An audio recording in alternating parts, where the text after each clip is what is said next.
আল্লাহর তাআলা রব্বি করিম প্রত্যেকটা মার দিলের ভিতরে এত পরিমাণ সন্তানের জন্য মুহাব্বত আল্লাহ তাআলা ঢেলে দিয়েছেন। পৃথিবীর কোনো মানুষ কোনো মাখলুকের দিলের ভিতরে আল্লাহ তাআলা এত মুহাব্বত দান করে নাই।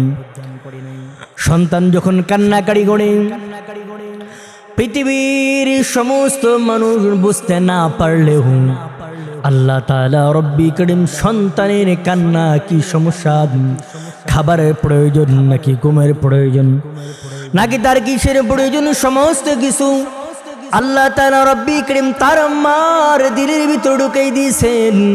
সন্তান কান্না করতে দেরি হয়, মা এটা বুঝতে আর দেরি হয় না। সন্তানে ক্ষুধা লাগছে, ক্ষুধার যন্ত্রণায় কান্নাকারি করতেছে, সঙ্গে সঙ্গে মা টের পেয়েছে। মা বলতেছেন আমার সন্তান ক্ষুধা লাগছে, খাওয়াইতে হবে। খাওয়াই দিছে তো ঘুমিয়ে গেছে। সন্তানের মার জন্য কান্না করতেছে, ঘুমে ধরেছে, কান্না করতেছেন, কিন্তু মা সামনে নাই, কান্না করতেছে। মা বুঝে গেছে মার দিলের ভিতরে আল্লাহ তাআলা রব্বি করিম এই ব্যবস্থা করে দিয়েছেন। সন্তান কান্না করতে দেরি হয়, মা বুঝতে দেরি হয় না। সন্তানের প্রতি মার এত ভালোবাসা, এত মুহাব্বত আল্লাহ তাআলা ঢেলে দিয়েছেন। সন্তান যদি দুনিয়া থেকে বিদায় হয়ে যায়, পৃথিবীর কোনো বাবা তার সন্তানকে তার সন্তানের সাথে শুয়ে যাবে এমন আল্লাহ তাআলা মুহাব্বত বাবার ভিতরে দেয় নাই। কিন্তু আল্লাহ তাআলা রব্বি করিম তার মার ভিতরে আল্লাহ তাআলা এত বেশি মুহাব্বত দান করেছেন। আর মার ভিতরে আল্লাহ তাআলা রব্বি করিম এত মুহাব্বত দান করেছেন। কোন সন্তান যদি দুনিয়া থেকে বিদায় হয়ে যায়, কোন সন্তান যদি চলে যায়, কোন সন্তান দুনিয়া ত্যাগ করেন, মা পাগল পাড়া হয়ে যায়, মা পাগলের মতো চিল্লা চিল্লা কান্না করেন, আয় আল্লাহ তাআলা রব্বি করিম আমার সন্তানকে নিয়ে গেছো, সন্তানকে না নিয়ে যদি আমাকে নিয়ে যেতাম তাহলে আমার কোনো আফসোস ছিল না। আল্লাহ তাআলা রব্বি করিম তার দিলের ভিতরে এত মুহাব্বত দান করেছেন। পৃথিবীর ভিতরে কোনো মাকে আল্লাহ তাআলা এই পরিমাণ শক্তি দেন নাই। সন্তানকে রেখে কবরের ভিতরে সন্তানকে রেখে মা চলে আসবে, এই শক্তি আল্লাহ তাআলা রব্বি করিম কোনো মার দিলের ভিতরে আল্লাহ তাআলা দেন নাই। যদি আল্লাহ তাআলা রব্বি করিম দিত তাহলে সন্তানের সাথে মা কবরের ভিতরে শুয়ে বলতুম আমি আর যাব না আমার সন্তানকে ছাড়া, আমি আমার কবরের ভিতরে আমার সন্তানকে নিয়ে শুয়ে গেলাম, আমি আর যাইতে রাজি না। অথচ ওই মা কত আমাদেরকে ভালোবাসেন, আমাদেরকে কত মুহাব্বত করেন, কত ভালোবাসি আমাদেরকে লালন পালন করেছেন, 10 মাস 10 দিন আমাদেরকে পেটে ধারণ করেছেন। আস্তে আস্তে করে মায়া মুহাব্বত দিয়ে ভালোবাসা দিয়ে আমাদেরকে বড় করেছেন। আজকে বড় হলে সন্তান মা বাবাকে বৃদ্ধাশ্রমে দিতে বান্দার দিল একটু কাঁপে না।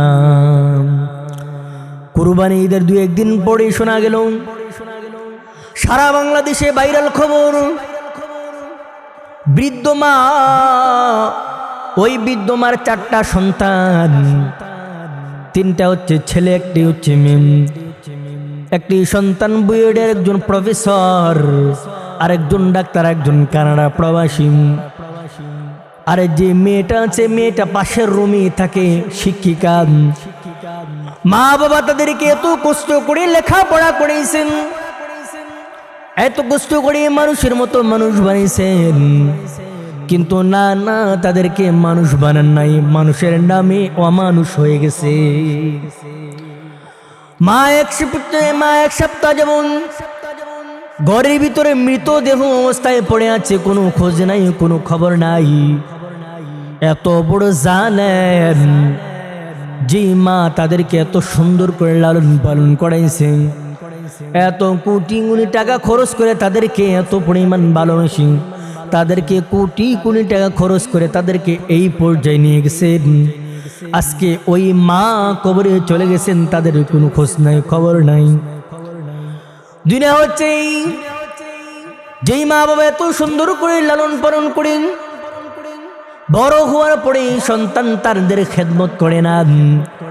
আমার আল্লাহ তাআলা রব্বি করিম ওই সন্তানদেরকে আল্লাহ তাআলা রব্বি করিম বলেন, হুমা জান্নাতুকা ওয়া নারুকা, তোমার মার কদমের নিচে তোমার জান্নাত। আল্লাহ তাআলা রব্বি করিম কোনো পায়ের নিচে বলে নাই, কোনো বাবার পায়ের নিচের কথা বলে নাই, কোনো স্ত্রীর পায়ের নিচের কথা বলে নাই, কোনো ভাই বোনের পায়ের নিচের কথা বলে নাই। আমার আল্লাহ তাআলা রব্বি করিম তার মার পায়ের নিচে তার জান্নাত বলে দিয়েছেন। আল্লাহ তাআলা রব্বি করিম বলেন, আমি আল্লাহ তাআলার গোলামি করবাম এবং মার খিদমত করবাম।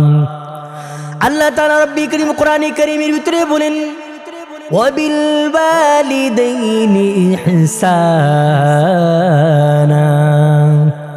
আমি আল্লাহ তাআলা রব্বি করিমের দাসত্ব করবা, আমি আল্লাহ তাআলা রব্বি করিমের গোলামি করবা এবং তোমার পিতা মাতার খিদমত করবা।